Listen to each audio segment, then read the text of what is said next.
ছেলেও অনেক দিন ধরে বায়না করছে বিরিয়ানি খাবো বিরিয়ানি খাবো, আর অনেক দিন পর বানিয়ে ফেললাম বিরিয়ানি।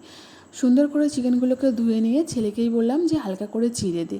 চিড়ে দেওয়ার সঙ্গে সঙ্গে সেটাকে সিদ্ধতে বসিয়ে দিলাম। সিদ্ধতে বসানোর কারণ হচ্ছে তা নাহলে ভেতরে একটা কাঁচা ভাব রয়ে যায়, সেই জন্যই সিদ্ধ বসালাম। এদিকে হচ্ছে ভাতটাকে ফোটাতে শুরু করে দিয়েছি রাইসের জন্য। আর হচ্ছে পেঁয়াজ বেরেস্তা এবং চিকেন কষার জন্য আদা রসুন পেঁয়াজ আলু ভেজে সব কিছু রেডি। আর এদিকে চিকেনগুলোকে হালকা করে ভেজে নিচ্ছি একটা একটা করে। আর সেই চিকেনগুলোকেই ভেজে নেওয়ার সঙ্গে সঙ্গেই তার মধ্যে পেঁয়াজটাকে হালকা করে ফ্রাই করে নিয়েছি।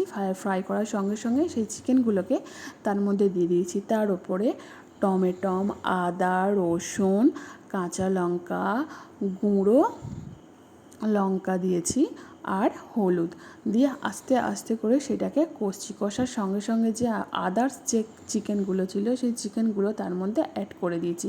আর হ্যাঁ, এতে কিন্তু বিরিয়ানির মশলা দিয়েছি প্রায় 2.5 টেবিল চামচের মতন। আর এদিকে হচ্ছে ভাত সিদ্ধ হয়ে গেছে।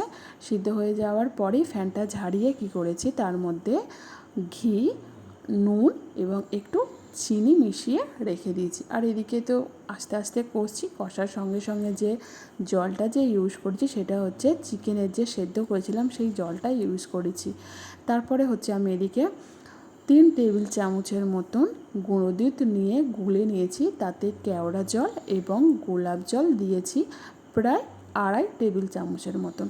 তাতেই হচ্ছে 2.5 টেবিল চামচের মতন বিরিয়ানি মশলা এবং কাউ মিল্ক যেটা কালারের জন্য যেটা দিয়েছি সেটা সামান্য পরিমাণে দিয়েছি। আর এখানে আতর দিয়েছি 7 থেকে 8 ফোঁটা।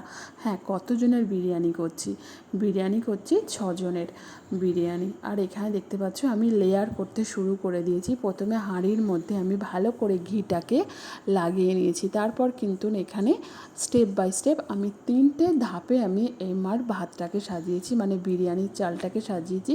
কিন্তু যতবার সাজাচ্ছি দেখতে পাবে আমি চিকেনের সাথে সাথে এবং আমার যে বেরেস্তা আছে এবং যে বিরিয়ানি মশলার যে জলটা আছে সেটাও কিন্তু বারবার দিচ্ছি। লাস্ট লেয়ারে কিন্তু আমি শুধু বেরেস্তা এবং বিরিয়ানির যে মশলা যেটা আছে সেটাই কিন্তু আমি দিয়েছি, যেটা গোলা মশলা যেটার মধ্যে আমি রেডি করে রেখে দিয়েছি।